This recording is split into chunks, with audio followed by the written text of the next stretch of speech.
recommend parallel bars for this, or you can use a pair of dumbbells, but I like a neutral grip here. And again, I'm just showing you what this really allows me to do. I get a crazy pec stretch and little pump here. I'll get you here.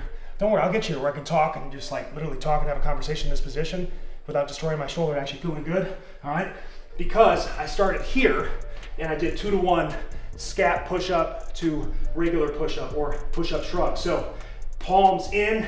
I like to do this with the fingers open. Don't do that until you master it with the hands closed, but better palm, better pec activation.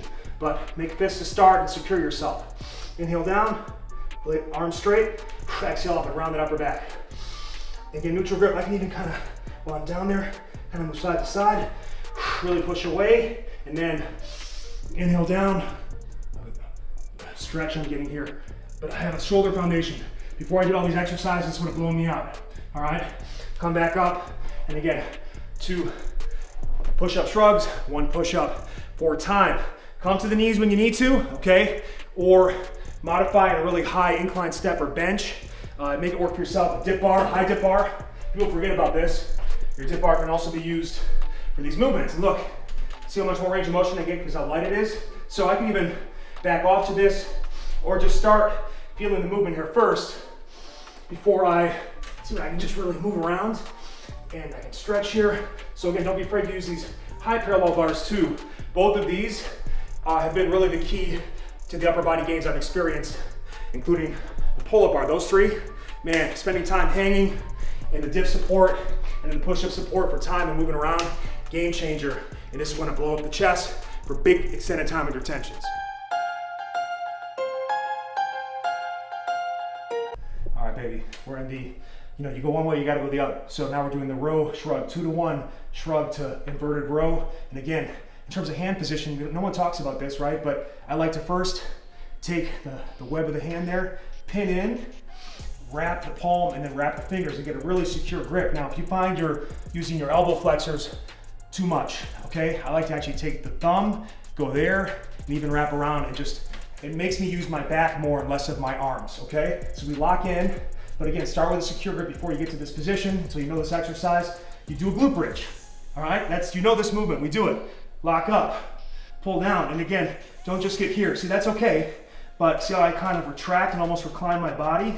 Now I'm ready to go, almost like I'm getting slightly inverted. Inhale down, exhale up. Inhale down, I don't lose that hip extension either. And then I'm gonna do a row. From that deep stretch position, I'm gonna drive my hips up and really get the contraction I'm looking for. Works the entire backside of the body. Is it your butt? Is it your hamstrings? Is it your entire spinal muscles? Yeah, it's all of it. Enjoy. Just warming up for this particular exercise, but here's another great option with that dip support to get the hips going. But I get into this position, 2-to-1 dip shrug to dip, okay? Again, I like that palm focus to get the pecs max out and really get that full depression of the scapula, right? This is what you're working here. And it's when I self-assist, you can start to, at about rep 1 might be tough. And you kind of swivel around, move around, really focus on the breathing aspect, right? Inhale in, fully exhale, and then push away, all right? So we start self-assisted, shoulders to the ears, go turtle head, and then push away and almost like drive the toes into the ground, right? And then we do our inhale down, it's sweaty, exhale up. And you notice when I'm here, look at that, from the side, vertical forearm position, all right? From the side, come on over here, show me some love, all right? So we don't wanna be here, I wanna get nice and proud chest. Now, doing this is much harder, obviously, if we go into full dip support, but it's gonna chisel the entire upper body. Ooh, why not, little baby? You'll get there.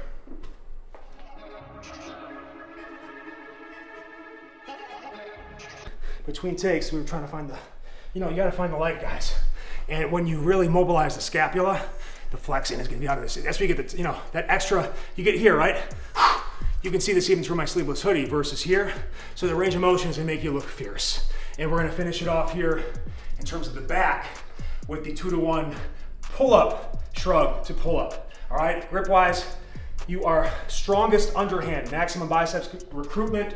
You are in the most neutral, safe, joint-friendly position palms facing hammer grip. And that's also gonna let you grip like this instead of here, because again, I'll use more back if I go just 4 fingers wrapped than I will if I get with the thumb. The thumb makes me wanna go here, all right? And the fingers make me wanna go here, and that's what we're trying to work.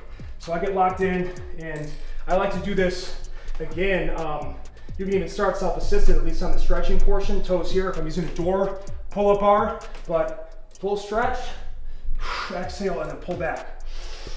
You know, you can start with just a basic up, down, that's fine, that's where you begin, but then try to every rep, just pull back a little bit more, really get that scapular retraction, depression going. 2 of those, and then pull up, all right? And then I can do this, exhale up, inhale down, exhale up, inhale down. All right, man. There's no other exercise on the planet that makes you feel like nothing can stop you than a pull-up. It's also the hardest. It's all your body weight. It's everything you carry in life. You gotta use to pull up. Once you can do it, nothing can stop you. And it's not just because I just took an edible.